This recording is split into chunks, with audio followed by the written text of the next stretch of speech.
주식 초보 김혜선 투자 고수 만들기 프로젝트. 안녕하세요. 주식쇼 스트라이크의 김혜선입니다. 어제 시청 광장은요, 굉장히 열기가 뜨거웠다고 하죠. 가수 싸이가 이 팬들의 사랑에 보답하는 의미로 시청 광장에서 특별 무료 이벤트를 진행했다고 합니다. 저는 화면으로만 봤지만 이 화면으로만 봐도 그 열기가 아주 생생하게 전해졌는데요. 가수 싸이가 소속된 YG 엔터테인먼트는요, 3개월 사이에 이 주가가 2배 이상 뛰어 올랐다고 합니다. 이틀째 좀 조정을 받기는 했는데요. 오늘 장도 3% 넘게 밀려나면서 하락 마감했죠. 이렇게 일찌감치 보석을 알아볼 수 있는 안목이 있다면 참 좋을 텐데 말이죠. 그래서 주식쇼 스트라이크가 여러분을 위해 준비했습니다. 저와 함께요, 전문가들로부터 성공 투자를 위한 노하우를 배워보고요. 투자 고수가 되어보시는 건 어떨까요? 항상 여러분들을 위해서 준비를 했습니다. 방송을 보시다가 궁금하신 점이나 또 문의하고 싶으신 분들은요, 언제든지 이 전화와 문자로 상담이 가능합니다. 아래 번호로 참여해 주시면 되는데요. 전화 상담은요, 02-3153-2631고요. 무료 문자는 013-3366-0110입니다. 여러분들의 많은 참여 기다리고 있겠습니다. 자, 그럼 주식 초보 투자 고수 만들기 프로젝트 그 3번째 시간입니다. 오늘은 어떤 전문가의 노하우를 배워볼까요? 궁금하시죠? 지금 공개됩니다. 성장주, 중기 상승 패턴주에 집중 투자한다. 시장과 기술적 분석, 기업 전망을 접목한 MTF 차트. 최적의 타이밍으로 성공 투자를 실현한다. 거지에서 황제까지 이대열 전문가의 골든 타겟이 지금 공개됩니다.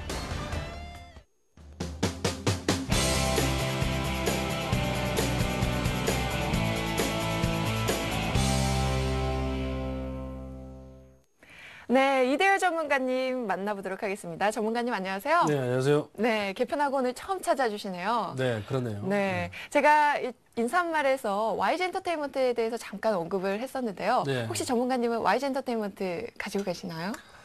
저는 뭐 개인적으로 엔터주들을 네. 별로 좋아하지 않다 보니까 네. 개주를 갖고 있지는 않습니다. 이렇게 네. 크게 주가가 네. 상승할 거라고 예상은 하셨나요? 뭐 전문가들이라면 네. 뭐 이슈가 하나 있으면 뭐 단기적인 모멘텀이 있을 거라는 것은 누구나 다 예상을 할 수 있겠지만 네. 추세적으로 이렇게까지 급등하리라는 것은 네. 시장의 그죠 호응도가 네. 이 정도일 줄은 그쵸. 차마 예상하기는 좀 네. 어려웠다. 뭐 실토하겠습니다. 네, 세계적으로 모든 사람들이 아마 깜짝 놀랐을 것 같은데요.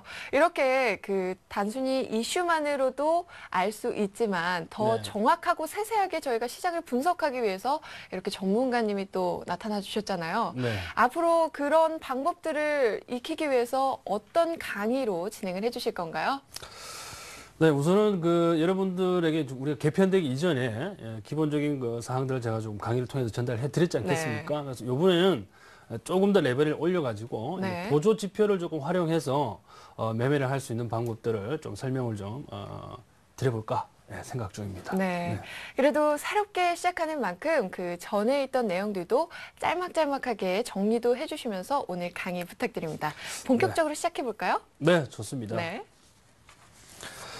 자, 우선은요, 제가 그 이번에 그 강의를 시작하게 된 그 전반적인 그 큰 타이틀, 네. 시작하는 그 큰 타이틀 자체는 이제 네. 프린서플 차트 인디케이터라 그래서 기초적인 차트의 그 보조 지표들을 활용해서 매매하는 방법이 되겠습니다. 네. 그래서 줄여가지고 뭐 네. PCI 분석 기법이다, 뭐 네. 이렇게 부르도록 하겠습니다. 네, 굉장히 영어를 빠르게 읽어주셔가지고요. 네. 네, 알겠습니다. 영어에 좀 약하시군요. 네. PCI에 대해서 저희 공부해 보도록 하겠습니다. 네. 시작해 주시죠. 예, 우선 뭐 화면을 조금 보시게 되면 제가 목차를 조금 정리를 해봤거든요. 목차를 좀 보시면서 앞으로 우리가 무엇을 배울지 한번 공부해 보도록 할게요. 우선 학습을 하기 전에 목차의 흐름을 이해하는 게 상당히 중요하거든요. 네. 학교 수업 시간에 수업 듣는 것만큼 중요합니다. 그렇죠. 왜? 이 흐름들을 알아야 내가 이제 어떤 거를 배우게 되고 이 파트에서 뭘 하겠는가 이런 것들을 정리가 되기 때문에 네. 목차가 제일 중요합니다. 제 강의에서. 그렇습니다. 네. 자, 첫 번째 보시게 되면 네, 벌써 이 어마어마한 그 용어들이 나오네요. 네, 다 영어로 쓰셨네요. 네. 예. 기술적 분석, 네. 이제 개념을 알면 시세가 말을 한다. 뭐 이것은 제가 부제로 제가 붙인 거고요. 네. 예. 여기 이제 PCI 기법이라고 나와 네. 있는데 첫 번째 시간은 아니고요. 챕터 1이 되겠죠, 그죠? 예, 추세 지표 시간에는 네. 우리가 그 개편 전에 우리가 배워봤던 이동 평균선에 대한 내용 짤막하게 한번 짚어보고요. 네. 그다음에 DMI와 ADX를 이번 시간에 집중적으로 좀 다뤄줄 겁니다. 네, 저것들이 뭔지 참 궁금합니다. 내용들이 좀 익숙치 않으셔가지고 네. 조금 난해하시는 부분이 조금 있겠지만 최대한 쉽게 풀어서 설명을 하겠습니다. 네. 그다음에 이제 파라볼릭 SAR이라는 또 지표도 있습니다. 네. 흔히들 사용하시는 지표니까 아시리라 보는데 익숙치 않은 분들 위해서 정말 설명 좀 드릴게요. 네. 그다음에 CCI라는 지표도 설명 좀 드리고요. 네. 소나, 그다음에 MACD 오실레이터 되게 많이 쓰죠, 그죠? 예. 그다음에 이러한 그 보조 지표들을 활용해 가지고 매매를 할 때의 신뢰도를 검증하는 게 있어요. 그게 이제 LRS라 그래서 이제 회귀 분석을 이용한 그 지표인데 이 LRS와 그다음 R 스퀘어드는 회귀 분석할 때의 그 신뢰성을 얼마만큼 갖느냐 뭐 그런 값을 나타내는 건데요. 요 챕터 가서 좀 세부적으로 설명을 드리고 네. 벌써부터 그죠? 머리가 아프기 시작해요. 네, 회계 분석까지 나왔네요. 네, 그렇죠. 네. 이런 것들로 해서 이제 보조 지표들의 신뢰도가 얼마만큼 되는가. 그러면 매매하기가 조금 수월하겠죠, 그렇죠? 네. 그런 시간도 한번 가져볼 계획이고. 네.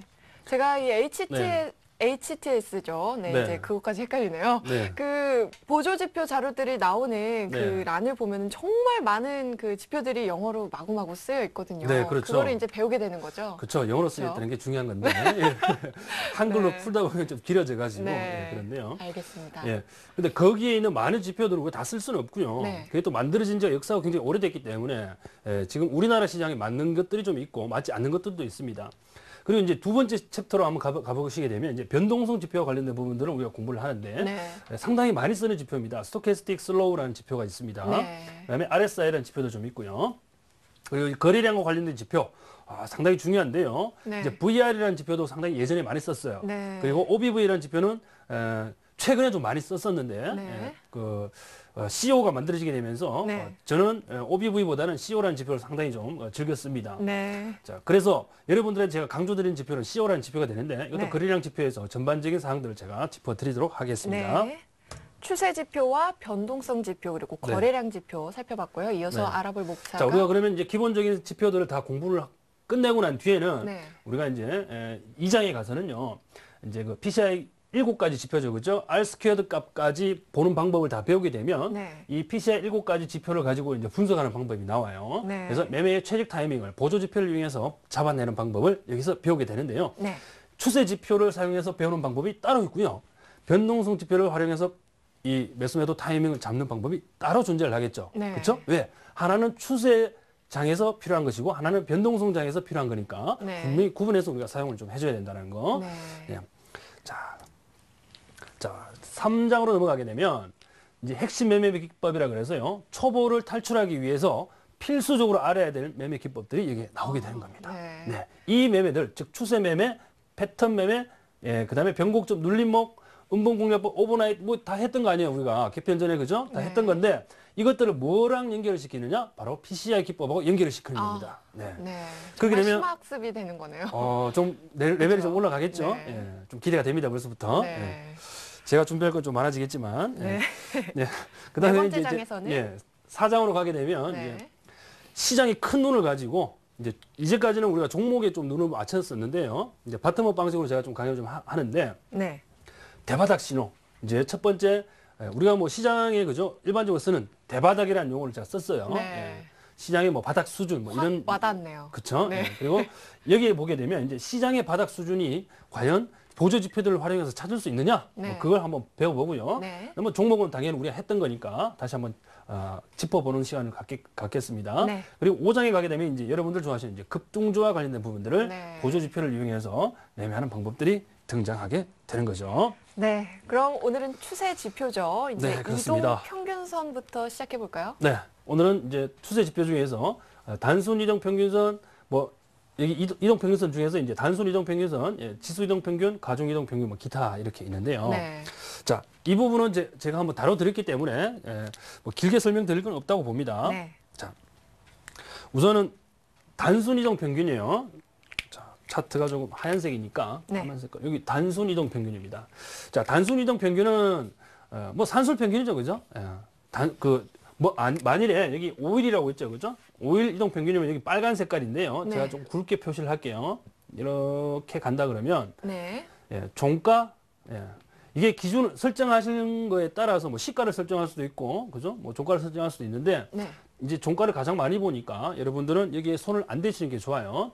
이 단순히 그냥 산술 평균입니다. 네. 산술 평균. 자, 산술 평균의 의미는 그냥 단순히 더해서 날짜만큼 그냥 나눠졌다는 얘기죠. 네. 그래서 여기에 대해서는 제가 언급드릴 바는 뭐 크게 없습니다. 하지만 여기 그 단순 이동 평균선과 관련해서 가장 중요한 사항을 제가 하나 기억하라는 게 있었어요. 뭐냐 그러면 극단치에 굉장히 민감하다 그랬어요. 네. 극단치라는 것은 주가가 이렇게 상승을 했는데 네.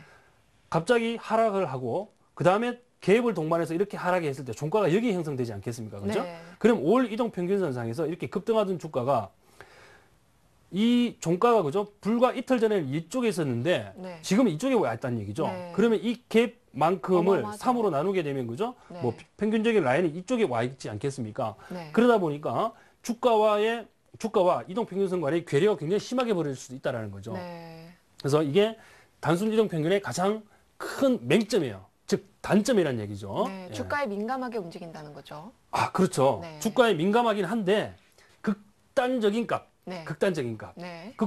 극도로 뭐 그죠? 플러스 마이너스 15%가 우리 시장에서 상한가잖아요. 네. 그래서 상한가 갔다가 하루는 그 다음 날 하한가를 갔다. 그러면 그죠? 뭐 하루 이틀 해서 30%가 넘는 네. 그 낙폭을 보이는데 그러면 이동 평균 값들이 단순 이동 평균선상에서는 굉장히 그 30% 중간에서 그냥 있지 않겠습니까? 네. 그렇죠? 예. 그래서 이게 추세적인 그 변동성에 대한 부분들에 굉장히 취약하다는 거예요. 네. 이 단순 이동 평균선이. 그래서 한 가지 기억해야 되는 거는 뭐다? 극단값에 굉장히 민감하게 반응한다는 거예요. 네. 굉장히 굴곡이 심하게 된다. 그렇게만 기억을 좀 해주시면 되겠고. 네. 자, 지금 보시는 화면은요, 지수 이동 평균이에요. 지수 이동 평균. 지금 뭐 그 방금 이 똑같은 그 예전에 그 하이닉스 차트인데요. 네. 하이닉스 차트를 가지고 제가 지수 이동 평균하고 단순 이동 평균을 좀 비교해서 이렇게 그 한 화면에 놓고 보면 좀 이해하기 쉬우신데 그냥 이렇게 놔두니까 좀 어떻게든 뭐 차이가 크게 없는 것 같은데 네, 뭐 비슷비슷해 그렇게 보이는데요. 비슷비슷해 보입니다. 네. 자, 하지만 제가 지수 이동 평균에서는 제가 뭐 지금 당장에 이 화면을 여러분들께서 비교해서 보시기에는 사실상 어려워요. 따로 되어 있기 때문에. 네. 하지만 여러분들 차트 그죠? 그래프 두 개 딱 차트 두 개 띄워놓고 하나는 단순, 하나는 지수 딱 해서 보시게 되면 차이점이 뭔지 느낄 수 있어요. 네. 지수 이동 평균은 여기가 지금 현재일이죠, 그죠? 현재 네. 기준으로 보게 되면 자, 그 비중이 있어요, 비중. 가중치라고 표현을 할게요. 가중치. 네. 가중치가 현재일 기준으로 했을 때에 계속해서 많이 붙고요. 시간이 네. 지나면 지날수록 가중치가 줄어드는 결과가 생겨요. 네. 그래서 5일 이동 평균이지만 5일치만 반영하는 것이 아니고 실질적으로는 이 뒤에 날짜까지 전부 다 이 5일 이동 평균선에 다 반영이 되어 있어요. 네. 극히 미미한 수준이지만 다 반영이 되어 있습니다. 그래서 상대적으로 단순 이동 평균선보다는 극단값에 덜 민감해요. 네. 그만큼 굴곡이 조금 완만하겠죠, 그죠? 즉 평화화가 되어 있다. 뭐 우리가 이런 표현을 쓰는데 네. 뭐 시장에 매매할 때는 크게 중요하지는 않습니다만은 우리가 지수 이동 평균 정도는 알고 있어야 돼요. 왜냐? 단순 이동 평균선이 워낙에 그죠? 극단치에 민감하다 보니까 시스템 트레이딩을 위해서 지수 이동 평균을 쓰는 경우가 종종 있거든요. 왜냐 그러면 컴퓨터가 매매를 하는 케이스에서는 기계적인 매매가 되기 때문에 사람이 머리를 굴려가지고요, 뭐 특정 가격대에서 손절 물량이 유입될 것 같다라고 생각을 판단한 트레이더가 있었어요. 그러면 네. 거기에다가 인위적으로 매도 물량을 쏟아내가지고 차트를 무너뜨려 버리게 되면 네. 컴퓨터가 인식할 때는 이것은 저항대가 무너졌다 해서 바로 포트폴리오가 아니죠. 그 포트폴리오 내에 있는 특정 종목을 매도를 해버리는 경우가 생기거든요. 네. 그런 거를 방지하기 위해서 단순 이동 평균 대신에 지수 이동 평균을 쓰는 케이스가 종종 있습니다. 그렇기 때문에 이것은 그 단순 이동 평균의 보조 역할로서 굉장히 좀 중요한 의미를 지닌다. 이렇게 이해를 좀 하시면 되겠습니다. 네. 여기까지는 이해되셨죠, 그죠?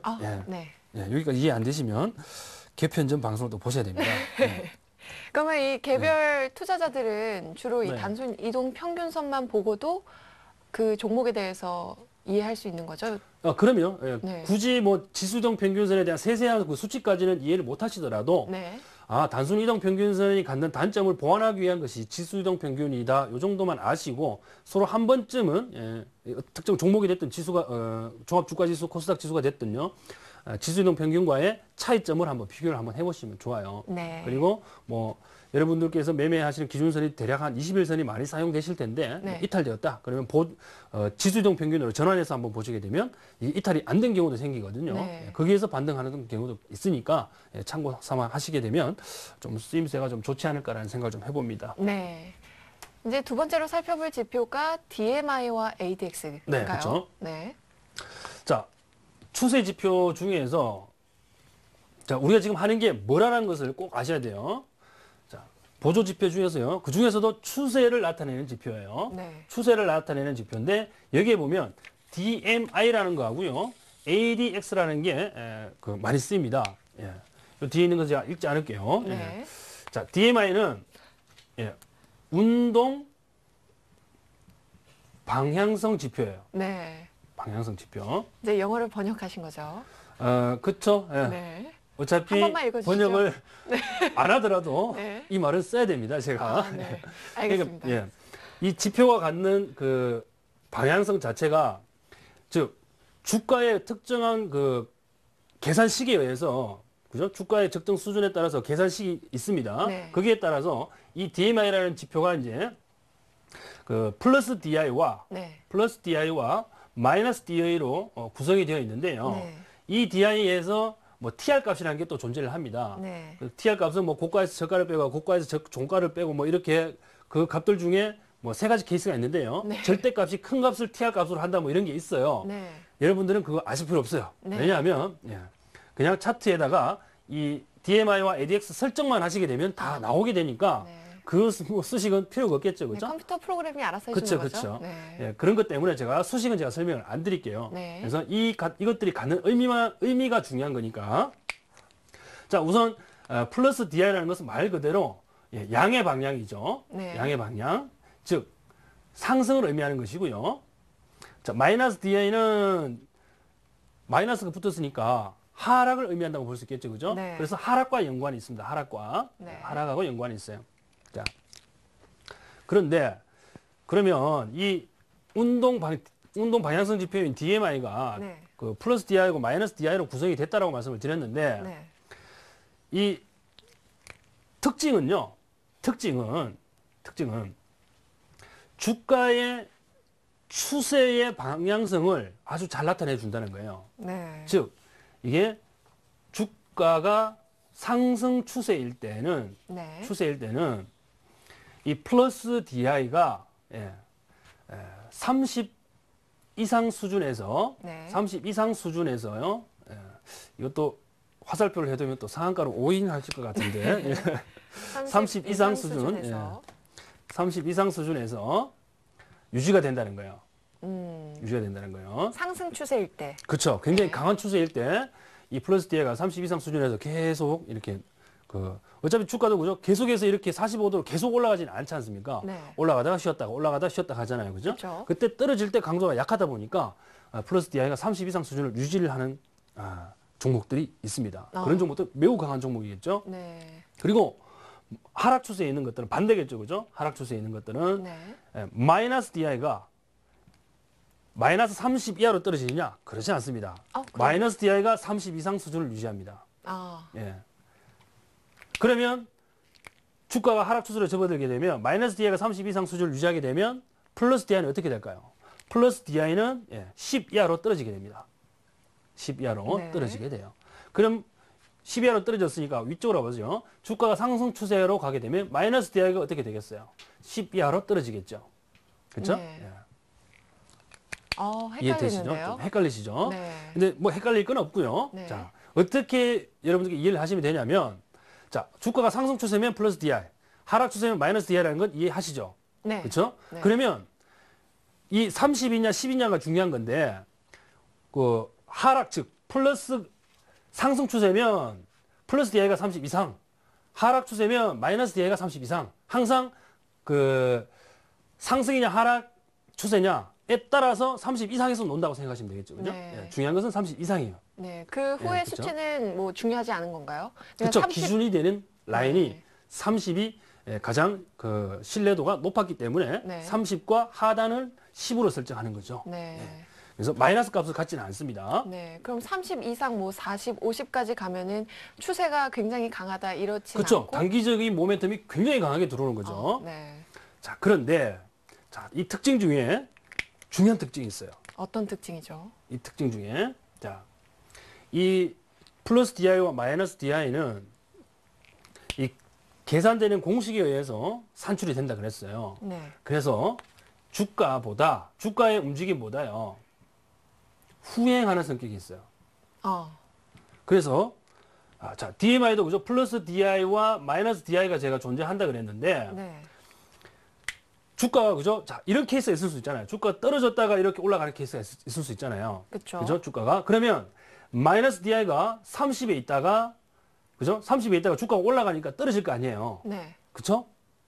30에 마이너스 DI가 30 이상에서 있으면 주가가 하락 추세라 그랬잖아요. 네. 그 추세는 여기가 될 거예요. 그죠?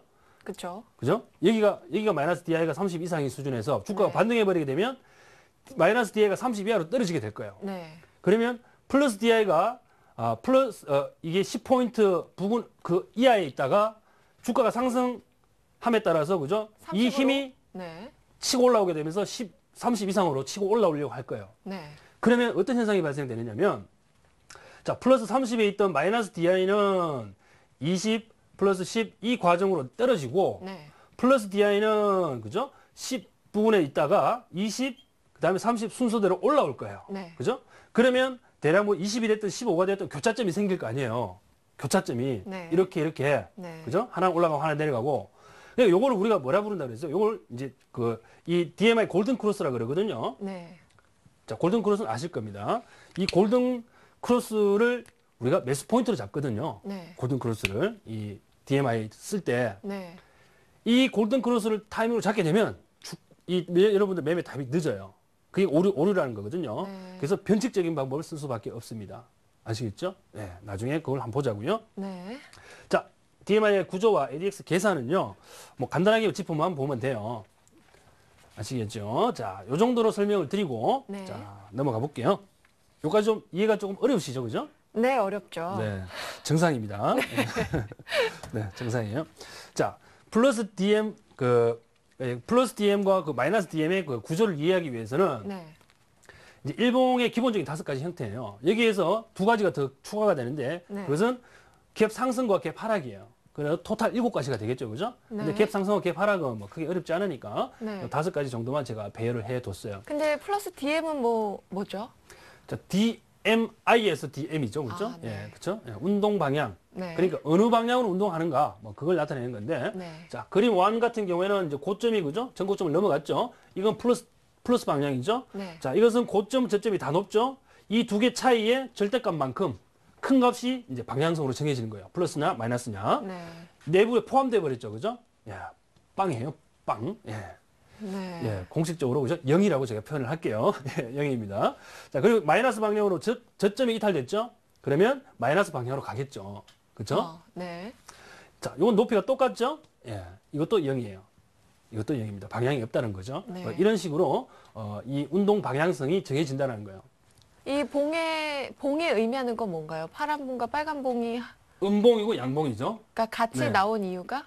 주가가 특정 패턴을 보이게 되면 네. 하루만 그래야 되는 게 아니잖아요. 그죠? 네. 계속 일자가 변하게 되면 네. 예, 바로 전일 종가와의 비교를 통해서 이 운동 방향이 정해지기 때문에 이렇게 제가 배열을 해 둔 겁니다. 네. 자, 조금 더 세부적으로 들어가게 되면 캔들이 그죠? 이렇게 막 움직일 거예요. 근데 이 캔들이 기준이라면 이런 캔들, 이렇게 그죠? 7가지가 나올 수 있다라는 거예요. 네. 그렇게 되면 방금 설명드렸다시피 고점이 이렇게 높아지게 되면 고점 차이의 절대값만큼 플러스 DI로 잡히게 되고요. 네. DI 계산에 포착이 되게 되고 네. 다 장악을 해버렸다면 요 저점 차이, 고점 차이의 절대값이 큰 만큼 방향성이 정해진다는 거. 네. 그다음 0이고요. 5번도 0이죠. 그죠? 높이 똑같으니까 4번 같은 경우에는 저점이 이탈됐죠. 예, 저점 차이의 절대값만큼 마이너스 방향으로 잡힌다는 거. 네. 예, 이거 중요치 않습니다. 그냥 가볍게 들으세요. 네. 자, 6번 갭 상승이죠. 갭 상승은 이 갭만큼만 플러스 DM으로 잡히는 겁니다. 요 갭만큼만. 네. 하락은 어떻게 했어요? 당연히 하락한 값만큼만 잡히겠죠. 네. 그렇죠? 예, 그렇게만 이해하시면 돼요. 뭐 네. 중요치 않습니다. 이것은. 자, DMI 그 매매에서 오류가 생긴다 그랬잖아요. 이 DI만 사용하게 되면. 자, 한번 볼게요. 네. 자, 지금 삼성전기 차트를 제가 예를 들었는데, 자, 여기서 데드 크로스가 발생이 됐네요. 자, 골든 크로스죠? 예, 죄송합니다. 자, 골든 크로스가 발생됐는데, 이 전날 음봉 때는 골든 크로스가 안 생겼어요. 네. 근데 이 장대 양봉일 때 골든 크로스가 된 걸 확인을 하고 들어갔어요. 네. 근데 이게 주가가 오르다 말고, 그죠? 옆 밑으로 꺾여요. 근데 이 DMI가 지금 데드 크로스가 발생이 어디서 됐냐면, 여기에서 됐거든요. 네. 여기에서 데드 크로스가 발생이 돼버린 거예요. 그러면 높은 고점에서 사서 지금 낮은 데서 지금 팔아라는 신호가 나오게 되잖아요. 비싸게 사서 싸게 팔아라는 것은 우리 매매 원칙에서 어긋나죠. 네. 잘못됐죠? 그렇죠? 이것도 마찬가지예요. 여기에서 골든 크로스가 발생이 되었는데 여기서 사서 데드 크로스가 발생되면 이 지점이에요. 비싸게 사서 싸게 팔아라는 것밖에 안 돼. 이게 후행성의 문제거든요. 네. 그래서 DMI만 사용하게 되면 이런 오류에 빠질 수가 있다는 거죠. 그래서 이걸 개선해야 된다. 개선하기 위해서 나온 것이 네, 개선하기 위해서 나온 것이 바로 이 네. ADX라는 겁니다. 이 ADX는 뭐냐? 자, ADX는요, 네. 이 그 추세 강도 지표예요. 추세 강도 지표. 그렇죠? 예. 강도에다가 별표입니다. 강도. 네. 예. 방향성 지표가 아니에요. 주의하실 것은 네. ADX는 추세가 강한 지표를 따라가요. 즉 상승 추세가 강하면 플러스 DI가 30 이상에 놀겠죠. 네. 그러면 이 ADX는 플러스 DI를 막 쫓아가요. 오히려 플러스 DI보다 상승 추세가 강할 경우에는 네. 플러스 DI보다 더 위에서 막 놀거든요. 네. 이렇게 딱 45도로 막 서 있어요. 네. 그리고 마이너스 DI가 강한 경우, 즉 하락 추세가 매우 강한 경우에는 마이너스 DI가 30포인트 이상에서 위치하겠죠. 네. 그런데 ADX도 그 30포인트 이상에서 놀아요. 즉 ADX는 하락이건 상승이건 간에 그 하락 상승의 방향의 그 강도가 얼마만큼 센지를 대변해 주는 거예요. 아시겠죠? 매우 그러면 중요한 거예요. DI보다 항상 더 위에서 놀겠네요. 항상 더 위에서 놀지는 않습니다. 자, 비슷한 수준에 놀 수도 있고요. 아니면 그 DI보다 더 위쪽에서 놀고 있다면 추세가 매우 강한 걸 의미하겠죠. 그죠? 네. 자, 이 ADX 같은 경우는 단일 지표를 쓰게 되면 이 다이버전스를 활용하는 매매를 할 수 있어요. 자, 여기서 보면 주가는 올라가고 있죠. 종합 주가 지수예요. 근데 ADX는 지금 30포인트 이상에서 놀고 있으면서 고점이 낮아지는 다이버전스가 발생했어요. 네. 바로 꺾이니까 어떻게 돼요? 종합 주가 지수 폭락입니다. 이것은 여러분들께서 쓰시기에 매우 유용한 지표가 될 수 있는 거예요. 네. 아시겠죠? 자, 특히 종합주가지수 쓰실 때에 이 부분을 하시게 되면 굉장히 유용하게 쓰실 수 있어요. 네. 단 ADX 하나만 가지고 하셔서는 안 되고 DI랑 같이 해석을 좀 해주셔야 됩니다. 네. 자, 종목으로 한번 들어가 볼게요. 자, 종목으로 들어가서 우리가 DI와 ADX를 같이 한번 볼게요.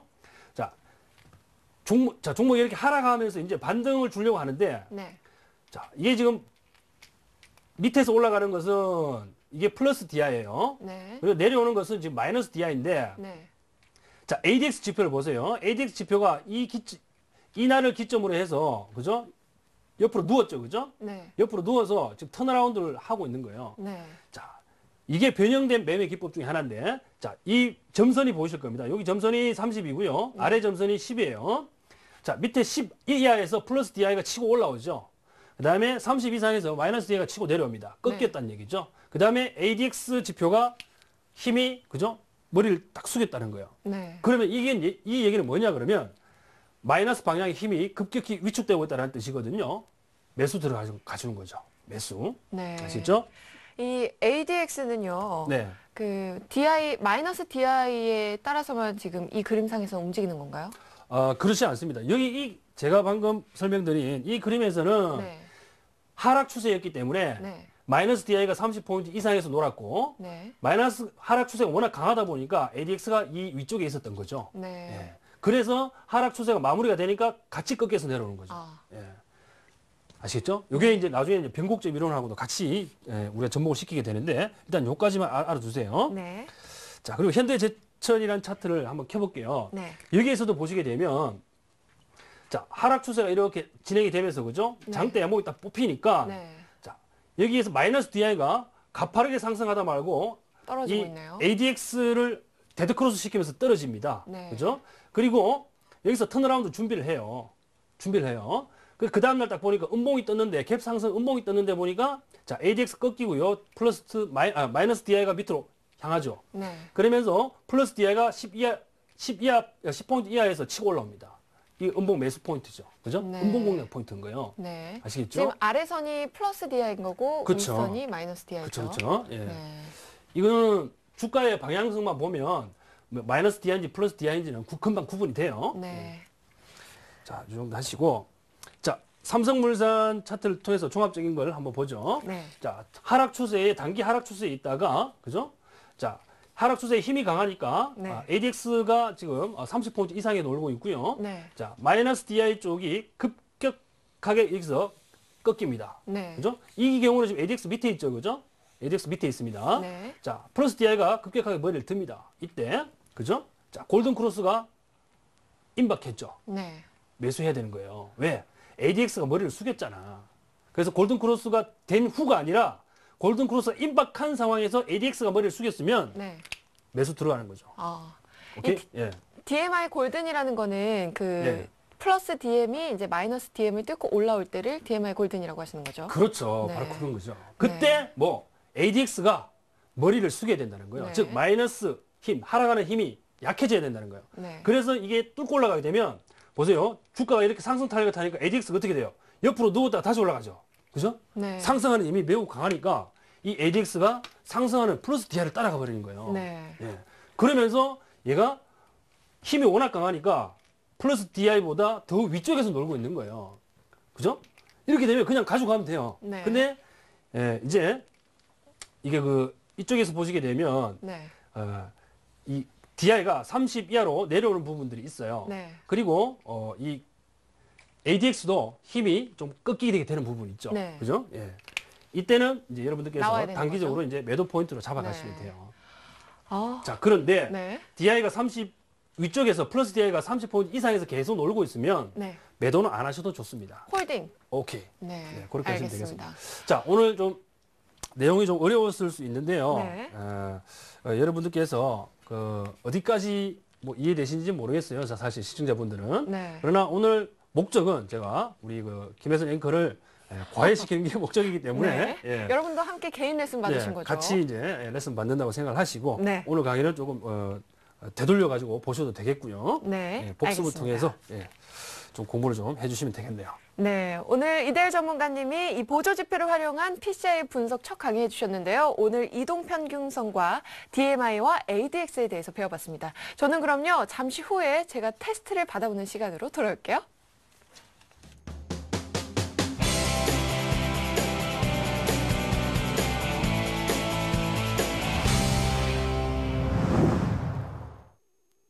네, 오늘 저랑은 첫 번째 시간이었는데 네. 어떻게 좀 이해가 좀 되셨습니까? 굉장히 그 시간만큼은 이해가 됐는데요. 이제 네. 테스트를 받아보면은 또 드러나겠죠. 제가 얼마나 이해했는지. 네, 그렇죠. 네, 예, 영어가 좀 알겠습니다. 적게 나왔더라도 좀 좋았을 뻔했는데. 또 긴장되는 시간입니다. 네, 오늘 뭐 짧게 강의를 했지만 네. 혜선 씨께서 오늘 또 실전 테스트를 조금 해보셔야 됩니다. 네. 예, 실전 매매는 차후 테스트를 하더라도 네. 금일 강의 내용들을 우리가 퀴즈를 통해서 한번 알아보도록 할게요. 네. 떨립니다. 자, 시작해볼까요? 자, 1번부터 나갈게요. 네.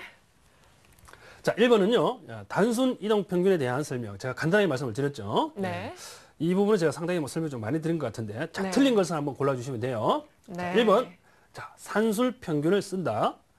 2번, 전일 종가 기준이 가장 효과적이다. 네. 3번, 극단치에 덜 네. 민감하다. 4번, 5일, 20일, 60일, 120일 이평선을 많이 쓴다. 네. 단순 이동 평균선에 대한 설명으로 틀린 거를 고르는 거죠. 그렇죠? 예. 네. 극단치에 덜 민감하다. 네. 이거는 지수 이동 평균선에 대한 특징 같은데요. 저는 3번을 네. 체크하도록 자, 하겠습니다. 1번에 3번. 네. 오케이, 좋습니다. 자, 맞았나요? 네, 맞았습니다. 네. 자, 두 번째 문제. 갑니다. 자, DMI에 대한 설명으로 틀린 것을 골라주시면 됩니다. 네, DMI. 네. 자, 1번 시장 또는 종목의 추세 여부를 확인할 때 쓴다. 네. 2번 추세의 강도까지 확인할 수 있다. 네. 자, 3번 기준선은 상단 30, 하단 10을 많이 쓴다. 네. 자, 4번 DI 골든 크로스 신호는 주가에 선행하는 경향이 강하다. 이거 정말 네, 헷갈리는데요. 저 네. 2번하고 4번이 굉장히 헷갈리는데 추세의 강도까지 확인할 수 있다. 저 이거 하겠습니다. 2번. 틀린 2번 것이죠. 하셨군요. 네, 네. DMI의 설명으로 2번은 틀린 거. 2번 하셨죠? 추세의 강도까지 확인할 수 없다. 예, 땡입니다. 예. 네. 자, 네, 3번으로 넘어가겠습니다. 3번 가볼까요? 네. 자, ADX에 대한 설명으로 틀린 네. 것을 골라주세요. 자, 1번 시장 또는 종목의 추세 방향을 나타낸다. 네. 2번 시장 또는 종목의 추세 강도를 나타낸다. 네. 3번 주가 상승 또는 하락의 힘의 크기를 나타낸다. 네. 4번 기준선은 상단 30, 하단 10을 많이 사용한다. 오늘 정말 문제 굉장히 헷갈리게 네. 내주시는 것 같은데요. 네. 주가 상승 또는 하락의 힘의 크기를 나타내지 않을 것 같아요. 저는 3번이 잘못됐다고 생각합니다. 3번요. 네. 땡입니다. 네. 네. 자, 땡. 자, 4번 마지막 한번 문제 볼게요. 4번. 가보겠습니다. 자, 마지막 문제입니다. 네. 자, 다음 설명 중에 잘못된 것을 골라주세요. 네. 예. 자, 1번. 플러스 DI가 30 이상에서 급락하는 경우에 매도를 검토한다. 네. 2번. 마이너스 DI가 10 이하에서 급등하는 경우 매도를 검토한다. 네. 3번. ADX가 30 이상에 위치하고 플러스 DI가 19군에서 급등할 경우 매수한다. 네. 4번 ADX가 10 이하에서 급등하고 네. 플러스 DI가 39분에서 하락할 때 매수한다. 저는요, 지금 어렵죠? 이 보기에요. 예, 지금 ADX랑 DI밖에 안 보입니다. 네. 찍어주세요. 저- 네. 설명 중 잘못된 것, 이 마이너스 DI가 10 이하에서 급등하는 경우에는 매수를 검토해야 되지 않을까요? 저는 2번 고르겠습니다. 네. 가르치는 사람이 문제가 많은가 봅니다. 네. X입니다. 어떡해요. 네, 좋습니다. 저- 자, 그러면 네. 네 가지 질문 중에 네. 그 첫 번째만 맞추고 첫 번째만 맞추셨고요. 다 틀렸네요. 세 문제는 틀렸습니다. 그죠? 25점 되겠습니다. 네, 저를 위해서 이제 또 우리 네. 시청자 여러분들과 함께 복습하는 시간 네. 가져보는 그- 거죠. 좋죠. 예. 우리 네. 조금 리마인드 하는 시간을 좀 갖도록 해볼게요. 네, 알겠습니다. 25점. 예. 25점이에요. 그렇게 점수를 자. 공개하실 필요는 없을 것 같은데요. 예, 네. 단순 이동 평균은 그죠? 뭐 잘 맞추셨어요. 3번이죠. 네. 그죠? 극단치에 좀 민감하다라고 제가 강조를 드렸던 부분이고. 난이도 하죠, 난이도 하. 예, 그렇죠. 예, 난이도 없어요. 예. 좋습니다. 2번. 예. DMI에 대한 설명인데요. 네. 자, 그 해선 씨는 이제 2번을 지금 네. 해주셨는데 강도까지 확인할 수 이게 그 있나요? DMI는 운동 그 방향성, 네. 강도를 같이 좀 나타내 주는데 아. 예. 이게 그 단기적이지만 그 단기적인 강도를 나타내 주거든요. 네. 즉 각도에 따라서 올라오는 각도에 따라서 네. 강도까지 반영을 하고 있어요. 반영을 하지만은 정확하진 않다. 추세의 전반적인 즉 큰 추세의 틀에서 보게 되면 전체를 반영한다고 볼 수는 없겠지만 네. 추세의 강도까지 확인할 수 있는 건 맞아요. 단기적인 측면에서. 네. 중요한 것은요. 여기죠, 여기. 이게 이제 선행하는 게 아니죠. 그죠? DI 골든 크로스 신호는 주가에 제가 후행하는 문제가 있다고 말씀을 드렸습니다. 네. 그렇기 후행하는 때문에, 경향이 예. 있다. 예. 요것만 사용하시게 될 경우에는 네. 이 후행성의 문제를 극복할 수 있는 방법이 없기 때문에 정답은 정답은 4번. 4번이 되겠습니다. 4번. 네. 그렇죠? 예. 자, 알겠습니다. 그러면 3번으로 한번 가볼까요? 3번은 ADX에 대한 설명이죠. 네. 자, 혜선 씨는 이제 3번을 선택해 주셨는데 네. 3번은 틀렸어요. 왜? 힘의 크기를 나타내나요? 그렇죠. 상승하면 상승하는 대로, 하락하면 하락하는 대로 굉장히 네. 그 힘이 강한 쪽을 따라간다 그랬잖아요. 그죠? 예. 네. 그래서- 수치로 알 수 있는 건가요? 그럼 힘의 그 크기를? 수치는 30포인트 이상에서 계속 이 선이 위치하게 되면 네. 굉장히 추세가 강하다. 우리 그렇게 판단을 하고 있습니다. 네. 그리고 여기서는 추세의 방향을 나타내지 않는다 그랬어요. 강한 종목이 상승이 강하면 상승하는 쪽으로, 하락이 강하면 하락이 강한 쪽으로 항상 우상향하게 돼 있습니다. 이 네. ADX는 네. 아시죠? 네, 그래서 알겠습니다. 답은 3번이 아니죠. 1번이죠. 1번이 되겠죠. 그죠? 예, 저까지 헷갈리네요. 추세 방향을 나타내진 않는 그렇죠. 거죠. 추세의 방향을 나타내지 못한다는 게 답이 되겠습니다. 네. 마지막 자, 문제죠? 네, 4번입니다. 가장 헷갈리는 문제가 되겠는데 어지럽습니다. 예, 난이도가 좀 높아요. 네. 자, 잘못된 거죠, 그죠? 자, 네. 플러스 DI가 30 이상에서 급락한다는 얘기는 네. 상승 추세가 마무리된다는 거죠, 네. 그죠? 그럼 매도를 검토하는 건 맞죠? 맞죠? 자, 마이너스 DI가 10 이하에서 급등한다는 것은 네. 하락 추세가 강하게 시작된다는 의미죠, 그죠? 아. 마이너스 DI가 급등하니까, 네. 그죠? 이때는 매도 검토하는 게 맞죠? 네. 그죠? 자, ADX가 30 이상에서 위치하고 있다. 무슨 추세인지 모르겠지만 굉장히 힘이 강하다는 얘기죠. 네. 근데 플러스 DI가 10분에서 급등한다는 얘기는 네. 아, 상승이 시작됐다는 얘기죠. 그죠? 네. 예. 이거 매수하는 거 맞죠? 아, 네. 그렇네요. 자, ADX가 10 이하에서 급등한다는 얘기는 네. 힘이 없다가 그죠? 힘이 없다가 올라온다는 얘기인데 플러스 DI가 30분에서 하락한다는 얘기는 상승 추세가 마무리됐다는 얘기죠. 매도를 해야 되겠죠? 예. 네. 이게 매수니까 이게 틀린 거죠. 그죠? 예, 답은 매도를 해야 된다. 네, 그렇죠. 답은 4번이 되겠습니다. 네, 여러분 오늘 굉장히 어렵고 또 고난이도의 초보자분들에게는 고난이도의 문제들을 배워봤는데요. 꼭 복습해 보시기 바랍니다. 이어서 이 전문가 오늘 강의에 대해서 Q&A에 대한 질문과 답변 가져보는 시간 갖도록 하겠습니다. 시청자 여러분 궁금하신 사항이 있으시면요. 지금 참여해 주실 수 있습니다. 전화 상담은 02-3153-2631고요. 무료 문자는 013-3366-0110입니다. 지금 연락 주시면 되고요. 먼저 전화로 걸려온 그 상담 받아보도록 하겠습니다. 이 시청자 Q&A의 질문이요. ADX와 DMI가 별다른 방향성이 없을 때는 어찌 봐야 하나요? 라고 문의를 해주셨는데요. 이 전화 상담으로 들어온 시청자분과 전화 연결해 보겠습니다. 여보세요? 네, 여보세요? 네, 안녕하세요.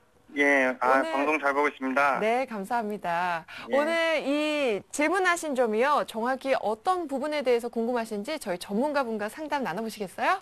예, 네, 전문가님. 네, 반갑습니다, 시청자님. 예, 안녕하세요. 예, 금일 내용이 조금 어려웠는데 좀 어땠나요? 좀 이해 안 가는 부분이 있어가지고, 네, 어떤 부분이 이해가 안 가셨습니까? 그 ADX하고 DMI하고 네. 별다른 방향성이 없을 때 어떻게 이렇게 좀 봐야 되는지 그게 좀 제일 궁금하더라고요. 네. 이게 그 ADX나 그 DMI가 기준 상단이 30이고 하단이 이제 10으로 많이 사용한다고 했는데 그 사이에서 그죠? 서로 얽혀서 이렇게 놀고 있는 경우가 간혹 있어요. 그때는 거의가 다 횡보장세예요. 횡보장세. 네. 예, 그렇기 때문에 ADX와 DMI의 방향성 없이 옆으로 이렇게 엉켜 있을 경우에는 매매 안 하시는 게 좋습니다. 아시겠죠? 예, 알겠습니다. 네, 아주 간단하게 답변을 해주셨는데요. 어떻게 시청자님 좀 도움이 되셨나요? 예, 설명을 좀 들으니까 괜찮은 것 같은데요. 네, 아주 간략하게 설명 잘 해주셨는데요. 오늘 꼭 복습해 보시기 바라고요. 다음에도 또 참여해 주시기 바랍니다. 감사합니다. 예. 네. 저는 이어서 문자로 들어온 질문 살펴보도록 하겠습니다. 뒷번호가 3434님이 보내주셨는데요. 이 전문가님, ADX나 DMI는 중장기 투자에만 적합한가요? 라는 질문을 보내주셨습니다. 전문가님, 어떻게 생각하시나요? 네, 꼭 그렇지만은 않습니다. 네. 왜냐하면 이 ADX, DMI가 추세 지표긴 합니다만은 우리가 그 큰 파동을 그리는 박스권 형태의 그 변동성이 큰 종목들 같은 경우에도 저점과 고점의 폭이 크게 되면 단기적인 추세가 형성이 되기 때문에 그러한 종목을 거래할 때도 상당히 유용합니다. 네. 즉 박스권 트레이딩에서 변동성이 큰 종목들은 즉 일일 변동성이 아니라 즉 뭐 대략 5일이면 5일, 뭐 10일이면 10일 이렇게 크게 변동성이 나타나는 그 파동이 있어요. 네. 그런 장에서는 굳이 추세 매매가 아니더라도 변동성 매매를 하지만 우리가 이 추세 지표인 ADX와 DMI를 쓰기도 해요. 그래서 꼭 중장기 투자에만 적합하다라고는 말씀드릴 수 없고요. 네. 일반적으로 추세를 형성하는 종목들이 중장기 종목들이 많기 때문에 우리가 일반적으로 사용하는 것이지 거기에만 국한돼서 써야 된다. 이렇게 생각하시면 조금 오산입니다. 그래서 네. 박스권 매매에도 얼마든지 사용할 수가 있다라고 말씀을 좀 드릴게요. 네. 오늘 시청자 여러분들의 질문에 대한 궁금증이 해결이 되셨는지 모르겠습니다. 오늘 강의에 대해서나 이대열 전문가님의 노하우가 더 궁금하신 분들은요. 이 리치맵 홈페이지를 통해서 전문가님의 온라인 방송으로 참여해 보시면 더 유익할 것 같습니다. 계속해서 저는 시청자와 함께하는 시간 가져보도록 하겠습니다. 채널 고정해 주세요. I've paid my dues time after time. I've done my sentence but committed no crime. had mistakes. I've made a few. I've had my shadows and kicks in my face, but I've come through. And I need to go on, on, on, on. We are the champions, my friends, and we'll keep on fighting till the end. We are the champions. We are the champions. No time for losers, 'cause we are the champions of the world.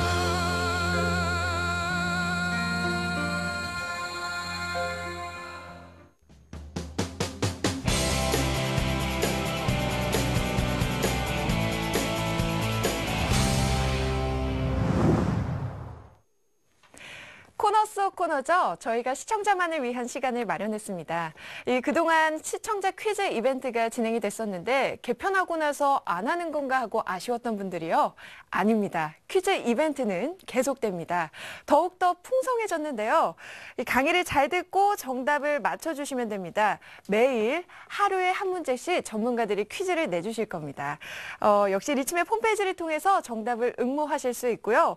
이제부터가 중요한데요. 이렇게 퀴즈를 맞추신 분 중에 1등 1명, 2등 1명, 3등 1명, 총 3분께 푸짐한 선물을 드리겠습니다. 일주일에 총 15분께 선물을 드리는 건데요. 1등은요, 20만 원 상당의 이 홍삼 선물을 드리고요. 2등에게는 VIP 회원권, 그리고 3등에게는 주식 관련 서적을 선물로 보내드리겠습니다. 여러분들 공부하고 홍삼으로 건강도 챙기는 아주 유익한 방송 꼭 참여 많이 해보시면 좋을 것 같습니다. 퀴즈는 다음 주부터 진행이 되니까요. 여러분들의 많은 참여 기다리고 있겠습니다. 저는 다음 주 퀴즈 시간에서 다시 찾아뵐게요.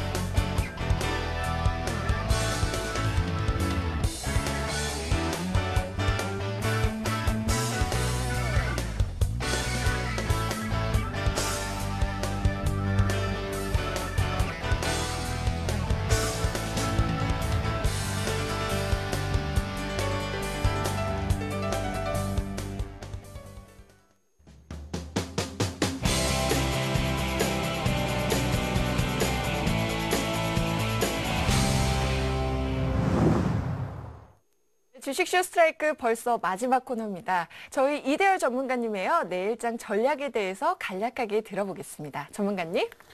네, 이제 다음 주 월요일 되면 이제 10월 2주차이기 때문에 네. 목요일 날 이제 옵션 만기이기도 하고 이제 금통위가 또 있는 한 주가 되겠습니다. 네, 이벤트가 많죠? 네, 그렇습니다. 예, 그래서 이번 달에는 금리가 좀 인하되지 않겠나라는 생각을 조심스럽게 좀 해보는데요. 우선 우리나라 금통위에서 이제 금리 인하가 된다라는 가정하에 거기에 맞춘 전략이 좀 필요한데 네. 지금 대형주 쪽은 조금 힘들다고 보고요. 금통위 금리 인하에 맞춰가지고 개별 종목들 위주로 차트가 조금 만들어진 종목들, 업종들 선택 잘 하셔가지고 대응을 하게 되면 단기적인 모멘텀을 활용해서 수익을 좀 낼 수 있다라고 판단이 좀 되니까요. 거기에 따라서 전략을 잘 한번 구상해 보시는 것도 좋은 방법이 된다고 판단이 됩니다. 네. 네, 여러분 이대열 전문가님의 말씀에 미루어서 내일 전략 잘 세우시기 바라고요. 오늘 강의 저희 여기서 마치도록 하겠습니다. 너무 즐거운 시간이었습니다. 다음 주도 기대해 보겠습니다. 전문가님 감사합니다. 네. 네, 저는 다음 주 월요일에요. 다시 찾아뵐게요. 여러분 주말 즐겁게 보내시고요. 오늘 밤도 편안하고 즐겁게 보내시기 바랍니다. 감사합니다.